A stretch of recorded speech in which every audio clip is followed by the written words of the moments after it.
ताश, उसने फिर से मीठी सी आवाज में पुकारा था। मेरी जान भी कुर्बान जानम, लेकिन मैं तुम्हारी कोई मदद नहीं कर सकता। देखो मैं भी तो मजबूर हूं ना। आपको क्या मजबूरी है, जरा तफसील से बताएंगे मुझे। वो वॉशरूम के दरवाजे से चेहरा बाहर निकालते हुए बोली। ऐसे नजारे मत करवाओ जानम, नहीं तो मैं अंदर आ जाऊंगा। वो उसका मुलायम सा कंधा देखते हुए बोला तो उसने अगले ही लम्हे घबराकर दरवाजा फिर से बंद कर दिया। ताशफीन प्लीज मेरे कपड़े दे देना, आपका क्या जाएगा, आप ऐसे तो कभी भी नहीं थे। आप तो इतने मासूम और इतने प्यारे हुआ करते थे, कभी आपने इस तरह की कोई उल्टी सीधी हरकत नहीं की। तो अब अचानक से आपको क्या हो गया है। वो पता नहीं कौन से जन्म की बात कर रही थी, क्योंकि ताशफीन के हिसाब से तो वो हमेशा से ऐसा ही था, और उसने आगे भी ऐसा ही रहना था। जान मन, मुझे झूठी तारीफें हरगिज पसंद नहीं है, और ना ही तुम मुझे झूठी तारीफों से बहला सकती हो। तुम्हारी बेहतरी इसी में है कि जल्दी से बाहर आकर अपने कपड़े उठा लो, ये ना हो कि मैं अलमारी ही लॉक कर दूं। उसने इतने मजे से धमकी दी थी कि अंदर तनावुश सचमुच में घबरा गई। एक तो मुझे इतनी ज्यादा सर्दी लग रही है यहाँ अंदर, और आप मुझे धमकियां दे रहे हैं। आप बिल्कुल भी अच्छे नहीं हैं। मैं कभी आपसे बात नहीं करूंगी अब, वो रूहानी अंदाज में बोली थी, जबकि यहाँ वो पिघल गया। जहर लगती है मुझे तुम्हारी ये हरकतें बीवी, किसी दिन बहुत पिटोगी तुम मुझसे। वो गुस्से से कहते हुए अपने बैग से उठते हुए उसके लिए कपड़े निकालने लगा था, जबकि अपनी मासूम सी चाल कामयाब होने पर वो खिलखिलाकर हंसी थी। उसका शौहर जरा सा इमोशनल ड्रामा बर्दाश्त नहीं कर सकता था। लो पकड़ो कपड़े, उसने बाहर से कहा था। एक शर्त पर पकड़ूंगी कि आप मेरा बाजू नहीं खींचेंगे, और ना ही मुझे अपने सामने आने पर मजबूर करेंगे। वो जैसे पहले ही उसकी शरारतों को समझती थी। ताशफीन के होठों पर फिर से मुस्कुराहट बिखर गई थी। जानो इतने अच्छे तरीके से कब से जानने लगी हो मुझे। वो दिलकशी से मुस्कुराते हुए कपड़े उसी के दरवाजे के हिंज के साथ लगातार पीछे हटते हुए बेड पर आकर लेटा था। उसे दरवाजे से दूर महसूस करके उसने अगले ही लम्हे खोला था दरवाजा। वो सचमुच में बहुत दूर था। क्या याद करोगी, बख्श दिया तुम्हें थोड़ी देर के लिए। वो आंख दबाकर मुस्कुराया, जबकि वो मुस्कुराते हुए कपड़े लेकर अंदर वापस आ गई थी। लेकिन ये क्या, ये तो उसके कपड़े नहीं थे, बल्कि ये तो ताशफीन के कपड़े थे। वो उसे अपने कपड़े क्यों दे रहा था पहनने के लिए। ताशफीन आपने गलती से मेरे कपड़ों की बजाय अपने कपड़े मुझे दे दिए हैं। वो फिर से दरवाजा खोलते हुए उसे बताने लगी, लेकिन जैसे वो तो हर बात से अनजान था।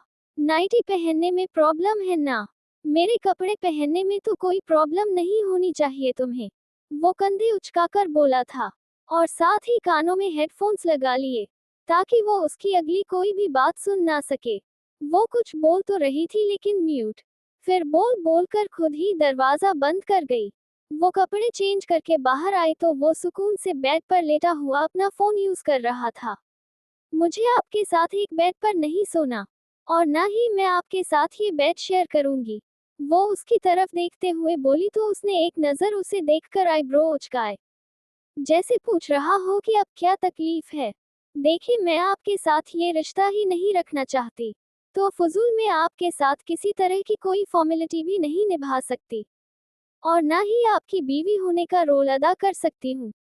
वो काफी सख्ती से बोल रही थी, जबकि वारिक ने सिर्फ हाँ में सर हिलाया, और अगले ही लम्हे फोन साइड पर पटकते हुए बैग से उठकर उसके रूबरू आकर रुका। फॉर्मेलिटी होगी ये तुम्हारे लिए मिसेज, उसकी कमर में हाथ डालते हुए उसे अपने करीब खींचता वो उसके कानों में बोला। लेकिन मेरे लिए ये मेरा रिश्ता है, मियाँ बीवी का रिश्ता, जो कि मैं आखिरी सांस तक निभाऊंगा। पहले भी कह चुका हूँ, बार बार एक ही बात दोहराने पर मजबूर कर रही हो मुझे। तुम और कुछ भी नहीं, बीवी हो मेरी, और सारी जिंदगी बीवी बनाकर रखूंगा। अगर तुम्हें ये लगता है कि मैं तुम्हारी कुर्बत के लिए कोने में बैठकर तरसूंगा, तो ऐसा कुछ नहीं होगा। मुझे अपना हक इस्तेमाल करना बहुत अच्छे तरीके से आता है, और मैं करूंगा भी। वो एक झटके में उसे बेड पर धक्का देता अपनी शर्ट के बटन खोलने लगा था। उसे हरगिज उससे ऐसी उम्मीद ना थी। मुझे, उसने कुछ कहते हुए बेड से उठने की कोशिश की, जबकि वो अगले ही लम्हे उसके सामने अपना घुटना रखते उसके ऊपर झुक चुका था। वो घबराकर पीछे हुई। तुम्हारी बेहतरी इसी में है कि अपनी अक्ल के घोड़े ज्यादा मत दौड़ाओ, वरना मुझे तुम्हारे साथ जबरदस्ती करने में भी कोई मसला नहीं है।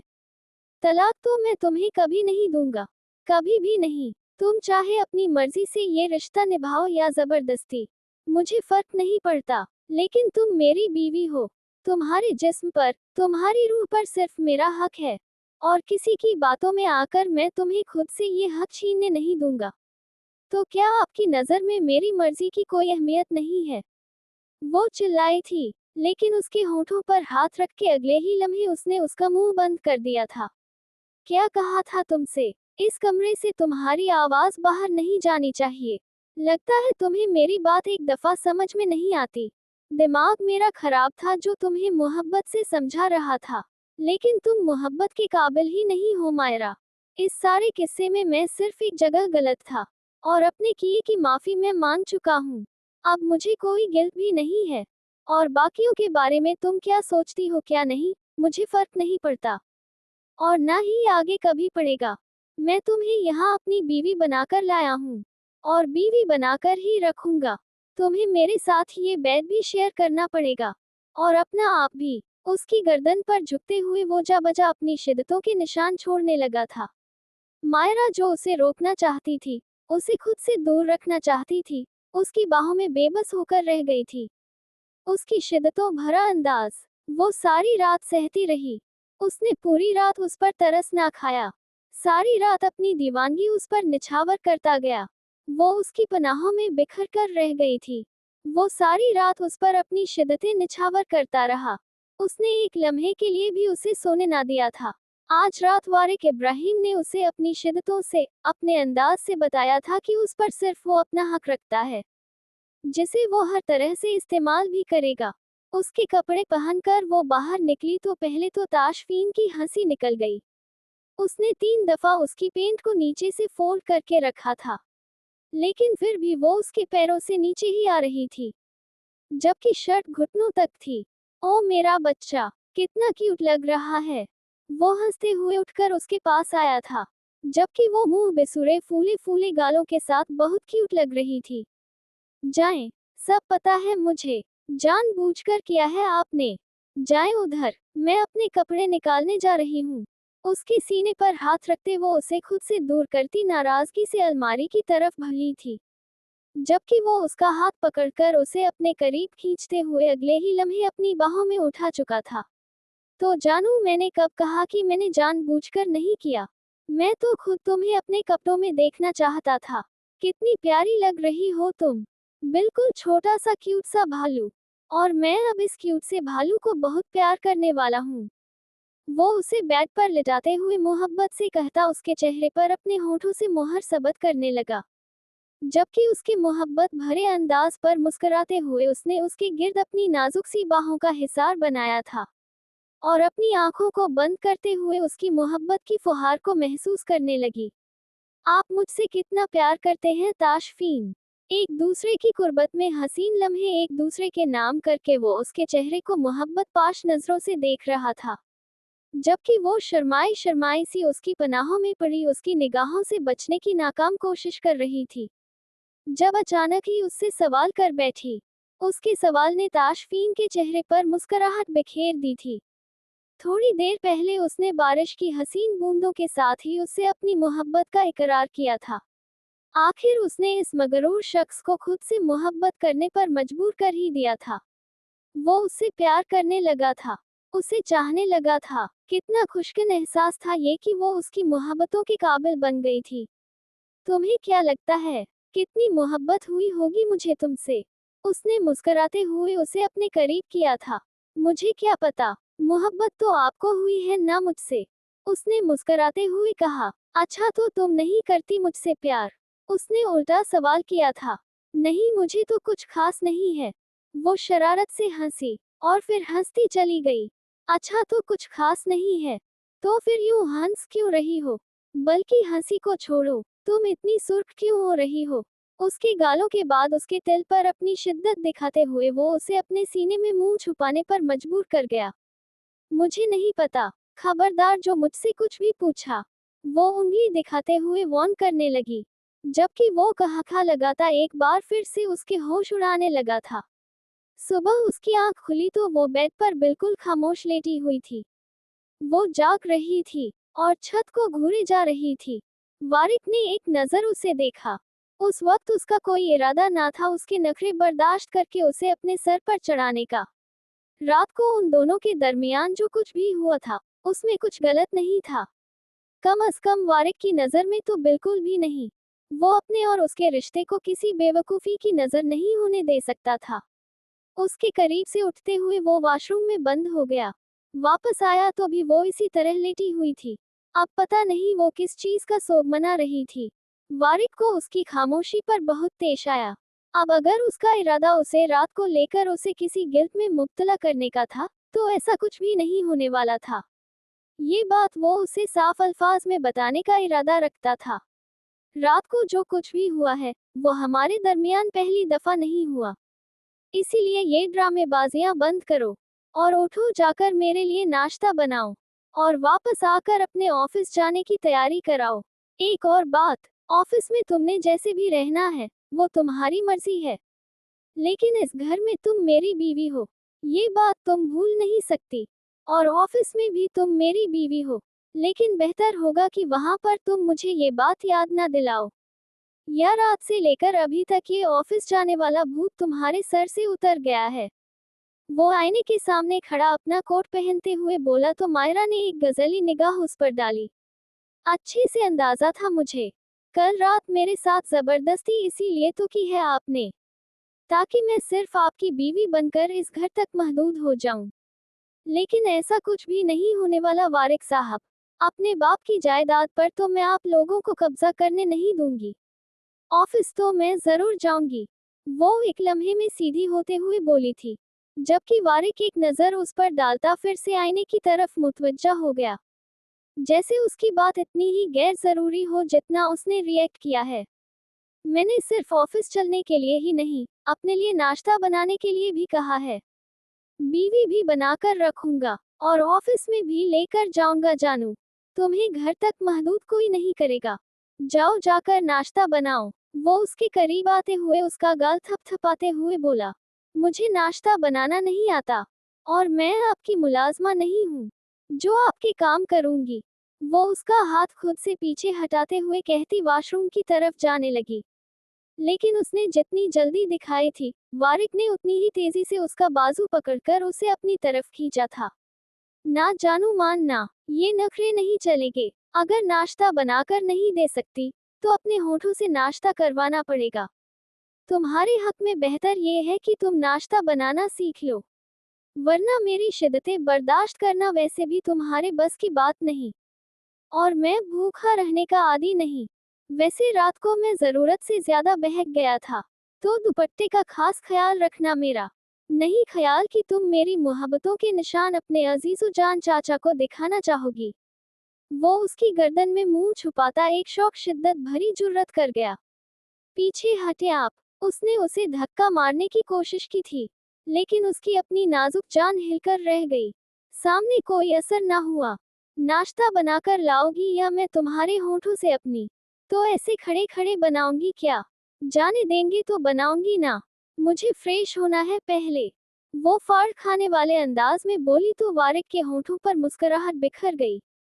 तो जाओ ना, किसने रोका है? उसके होठों पर अपनी मूंछों को हरकत देते हुए उसने अपनी मूंछों को उसके होठों पर अच्छा खासा चबवाया था और फिर उसे जाने की इजाजत दी थी, जबकि वो अपने होठों को उंगलियों से रगड़ती वॉशरूम में बंद हो गई थी। क्या बात है ताशफीन, आज आपने ऑफिस नहीं जाना? वो नाश्ता बना रही थी, जबकि वो पीछे से आते हुए उसे अपनी बाहों में कैद करता उसकी गर्दन में अपना चेहरा छुपाने लगा था। उसका अंदाज इतना दिलकश और मोहब्बत लिए हुए था कि तनावुश ने बड़ी मोहब्बत से उसके गाल पर हाथ रखकर उससे सवाल किया था। वो खुद भी नहीं चाहती थी कि आज वो उसे छोड़कर जाए। कल उसके इजहार मोहब्बत के बाद तो वो खुद को हवाओं में उड़ता हुआ महसूस कर रही थी। दिल तो कर रहा है कि सारा दिन तुम्हारे साथ गुजारूं, लेकिन ये नौकरी भी ना यार, अच्छा खासा बंदे को जलील करवाती है। जाना पड़ेगा, वो बहुत दुखी अंदाज में बोला था, जबकि उसके अंदाज पर उसकी हंसी निकल गई। हाँ तो हम संडे को एक साथ रहेंगे ना? ये अभी संडे आने वाला तो है। इस दफा ना हम फिर से उसी जगह पर जाएंगे जहां उस दिन गए थे हम दोनों घूमने के लिए।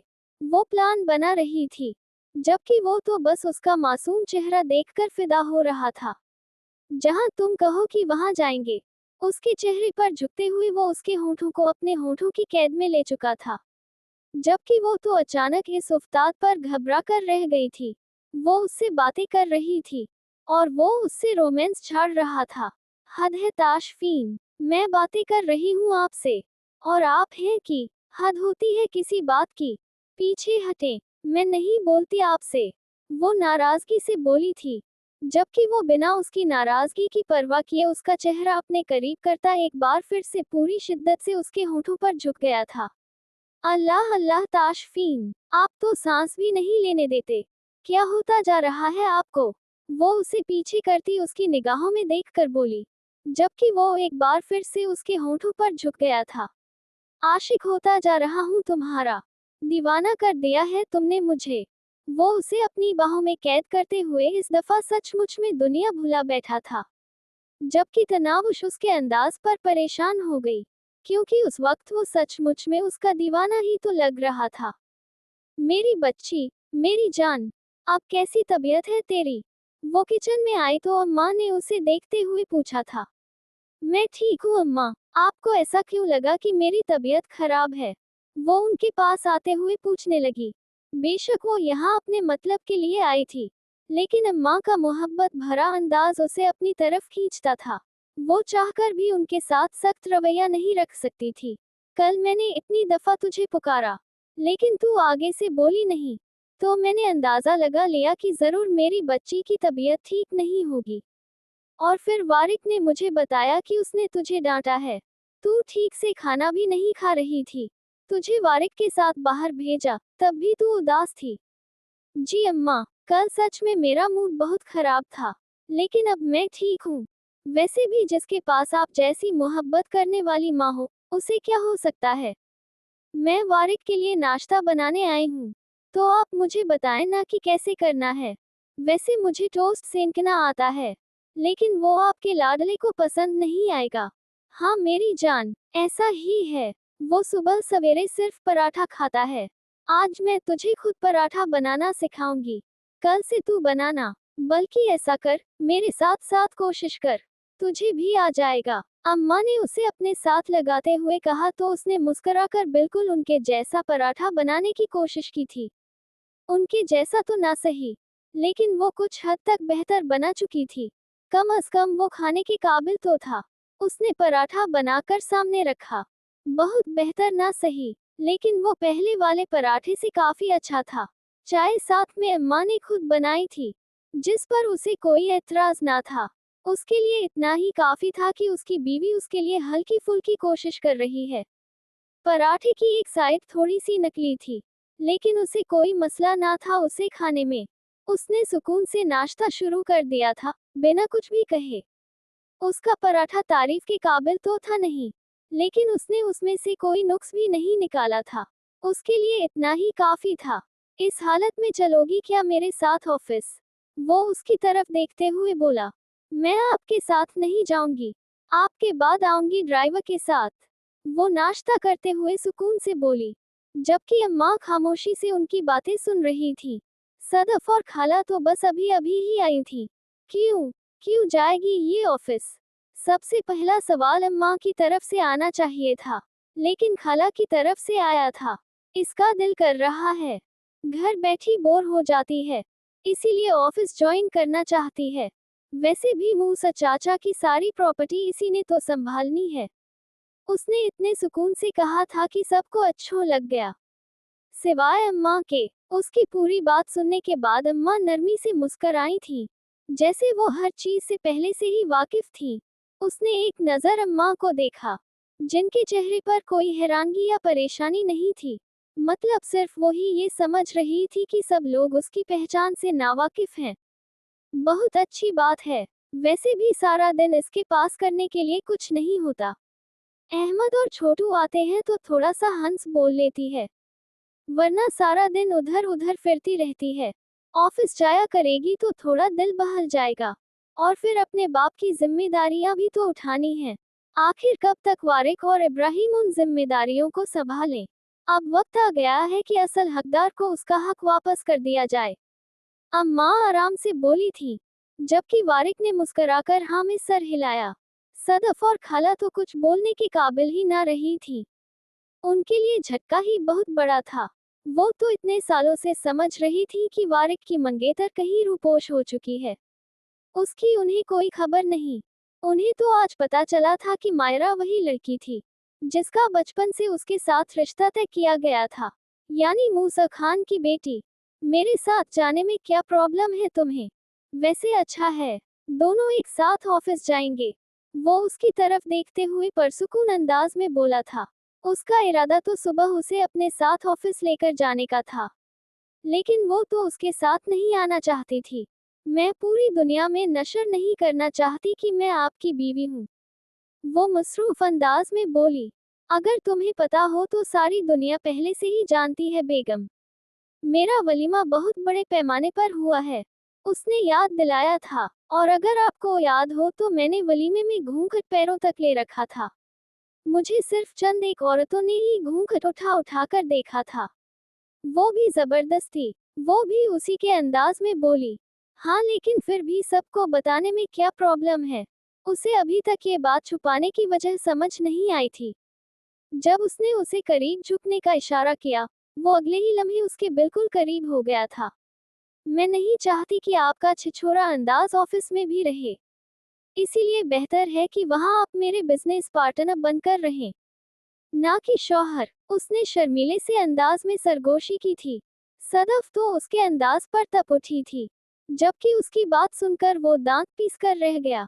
बिजनेस पार्टनर नहीं जाना, सिर्फ एक मामूली सी एम्प्लॉय। 13% वालों को मैं पूरा ऑफिस नहीं उठाकर देने वाला। वो भी बिल्कुल उसी के अंदाज में जवाब देते हुए पीछे हटा तो मायरा ने सिर्फ हाँ में सर हिलाया था। वजह ये थी कि वो उस वक्त बहस में नहीं पड़ना चाहती थी। ठीक है, तुम आ जाना पीछे ड्राइवर के साथ, लेकिन तुम्हारा लास्ट टाइम 9 बजे है। 9 बजे के बाद आने वालों के साथ मैं अच्छा सलूक नहीं करता, वो उठते हुए बोला, जबकि वो कंधे उचकाकर नाश्ता करने में मसरूफ हो चुकी थी। उसे बहुत शदीद खांसी हो रही थी, और उस वक्त जिस्म में इतनी हिम्मत भी नहीं थी कि वो उठकर पानी के करीब जा पाती। एक हफ्ते से वो बहुत शदीद बीमार थी। क्या हुआ है आपको? इतने जोर से क्यों खांस रही हैं? तबीयत ज्यादा खराब है क्या? डैनी कमरे में दाखिल होते हुए उनसे पूछने लगा था, जो अपना हाथ पानी के गिलास तक पहुंचाने की कोशिश कर रही थी। उसने पास आते हुए गिलास उठाया। दानियाल बहुत शदीद प्यास लग रही थी, गले में दर्द हो रहा था। ये पानी मुझे दे दो बेटा। उसने पानी के गिलास की तरफ हाथ बढ़ाया तो डैनी ने हाँ में सर हिलाते हुए अपनी जेब से कुछ निकालकर पानी में मिलाकर गिलास उनकी तरफ बढ़ा दिया था। ये क्या मिलाया है तुमने इसमें? उसने उसकी तरफ देखते हुए पूछा था। जहर है, और क्या मिला सकता हूँ मैं? डैनी ने पुरस्कार अंदाज में जवाब दिया। चेहरे पर दिलकश मुस्कुराहट थी। जाइना ने कांपता हाथ पीछे हटा लिया। अरे क्या हुआ? लीजिए ना, आपको प्यास लगी है, पानी पीजिए, वो गिलास उनके होठों के करीब करते हुए कहने लगा। जब उसने हाथ मारकर गिलास पीछे हटाया, तभी इरफान कमरे के अंदर दाखिल हुए।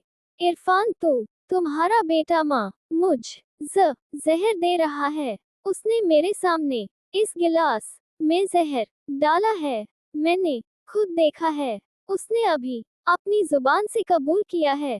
वो कांपते हुए लहजे में इरफान से दानियाल की शिकायत कर रही थी, जबकि दानियाल हवा में हाथ बुलंद करता अपने बाप को देखने लगा, जैसे इस ड्रामे से आजिज आ चुका हो। ओ गॉड, क्या होता जा रहा है आपको मॉम? आप पागल हो रही हैं। मैं आपकी खांसी देखकर आपको पानी पिलाने आया था, और आप मुझे ही उल्टा सुना रही हैं। उनकी तबीयत खराब हो रही थी, इतना शदीद खांस रही थी। ये मुझे तरस आ गया उन पर, इसीलिए मैं पानी पिलाने आ गया। लेकिन मुझे कहाँ पता था कि ये मेरे ही बारे में जहर है ना इसमें। मैंने जहर डाला है इसमें। राइट, उसने गिलास की तरफ इशारा करते हुए एक ही सांस में गिलास खाली करके टेबल पर पटका था। उन्हें इस घर में मत रखें। किसी पागल खाने में दाखिल करवाएं डैड। वो गुस्से से अपने बाप से कहता कमरे से निकल गया था, जबकि जाइना तो उसकी चालबाजी पर हैरान रह गई थी।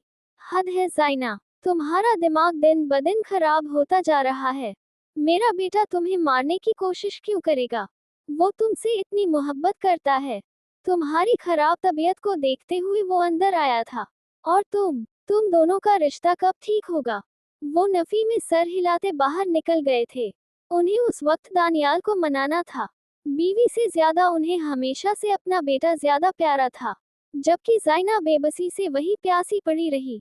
ये कोई आज की बात नहीं थी। दानियाल हमेशा से ऐसा ही था। 20 साल की उम्र में जब वो पहली बार वापस हॉस्टल से घर आया था, तब से ही वो उससे ऐसा ही रवैया रखे हुए था। वो हर चीज में उसे गलत और अपने आप को सही साबित कर देता था, और वो इरफान के सामने कुछ साबित भी नहीं कर पाती थी। हाँ हाँ हाँ, तुम मुझे अपने घर पर इनवाइट करोगी, वो भी ताशफीन भाई के वहां होते हुए। और तुम्हें लगता है कि ताशफीन भाई मुझे घर के अंदर घुसने देंगे? नेवर। वो उसे देखते हुए उसका मजाक उड़ाते हुए बोला, क्योंकि वो उसे अपने घर पर इनवाइट कर रही थी, वो भी खाने पर। अरे वो तुम्हें कुछ क्यों कहेंगे? मैं कहूंगी ना कि तुम मेरे दोस्त हो। उनकी भी तो दोस्त आती थी हमारे घर, और उनकी तो बॉस भी आई थी हमारे घर। मैंने तो कुछ नहीं कहा, बल्कि मैंने तो उनकी बॉस के लिए इतने मजे मजे के खाने बनाकर पेश किए थे। तुम आ सकते हो कभी भी हमारे घर, मैं तुम्हारे लिए बहुत मजे का खाना बनाऊंगी। वो उसे यकीन दिलाते हुए बोल रही थी, जबकि डैनी मुसलसल उसे इनकार कर रहा था, क्योंकि वो जानता था उसके घर जाने पर यकीनन ताशफीन का मूड खराब हो जाएगा, और मुमकिन था कि वो तनावुश पर भी गुस्सा करे। वो अपनी वजह से उन दोनों के बीच किसी तरह की कोई बदमज़गी पैदा नहीं करना चाहता था। मेरी प्यारी छोटी सी बहना, मैं जानता हूँ कि तुम चाहती हो कि मैं तुम्हारे घर आऊं, और मैं आऊंगा भी, लेकिन उस दिन जिस दिन ताशफीन भाई कहीं बाहर गए होंगे। लेकिन ताशफीन भाई के होते हुए नहीं, क्योंकि फिर उनका मूड खराब हो जाएगा, और उन्हें तो बहाना चाहिए होता है ना, किसी पर भी अपना गुस्सा निकालने का। इसलिए अभी नहीं, फिलहाल तुम मेरी जेब से ये मजेदार सा बर्गर खाओ। वो बर्गर की प्लेट उसके पास करते हुए बोला, नहीं खाना मुझे कुछ भी। और तुम भी कान खोल कर सुन लो, इस संडे को तुम मेरे घर आ रहे हो, शाम के खाने पर। अगर नहीं आए तो मैं सारी जिंदगी तुमसे बात नहीं करूंगी। वो पैर पटक कर अपना बैग उठाती वहां से जा चुकी थी, जबकि डैनी सर पकड़कर रह गया। मैडम, आपको अगर मेरे साथ वापस आना है तो ये नंबर रख लीजिए, आप मुझे इस पर कॉल कर दीजिएगा, मैं उसी वक्त आ जाऊंगा। ड्राइवर ने एक कार्ड उसकी तरफ बढ़ाया था, जिसे उसने फौरन थाम लिया। हाँ ठीक है, मुझे आप ही के साथ आना है भाई, लेकिन आप शाम में खुद ही आ जाइएगा, मुझे कॉल करने की जरूरत ना पड़े। 6 बजे तक मेरे ख्याल में वारिक घर आ जाते हैं, तो मैं भी उसी वक्त ही आऊंगी, उसने उसकी तरफ देखते हुए कहा था, क्योंकि उसे नहीं पता था कि उसके पास मोबाइल फोन नहीं है, और ना ही ये बात वो ड्राइवर को बता सकती थी, और वैसे भी फोन तो उसने अब ले ही लेना था। वारिक की गुंडागर्दी वो अब मजीद नहीं चलने देने वाली थी। ड्राइवर ने हाँ में सर हिलाया तो वो गाड़ी से नीचे उतरकर उस इमारत को देखने लगी, जहाँ कभी उसका बाप हुकूमत करता था। आज उसकी बारी थी। मैंने इस संडे को एक दोस्त को यहाँ पर इनवाइट किया है घर में, वो हमारे साथ खाना खाए तो आपको कोई मसला होगा?